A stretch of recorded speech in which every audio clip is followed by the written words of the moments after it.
Hi అండి. Welcome back to smart creative vlogs. Duty పని మీద నేను మా చెల్లి గురవపూర్ అనే విలేజ్కి వెళ్ళామండి. విలేజ్ ఎంత పీస్ఫుల్గా ఉందంటే అంత పీస్ఫుల్గా ఉంది. అటు సైడ్ ఇంకా వేరే విలేజెస్ కూడా లేవు. ఆ విలేజ్ తర్వాత ఫారెస్ట్ ఉందంట.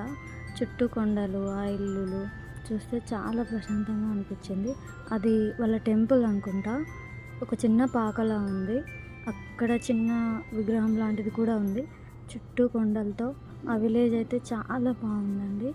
అండ్ అక్కడ వాళ్ళ లాంగ్వేజ్ మాకు రాదు, మా లాంగ్వేజ్ వాళ్ళకి అర్థం కాదు. కొంతమందికి తెలుగు అర్థమవుతుంది, కానీ చాలామందికి అర్థం కాదనమాట. ఇదే లాస్ట్ ఇల్లు, చివరి ఇల్లు. ఆ తర్వాత ఇల్లులు కూడా లేవు. మేము లాస్ట్ ఇయర్ కూడా ఇక్కడికి వచ్చాం.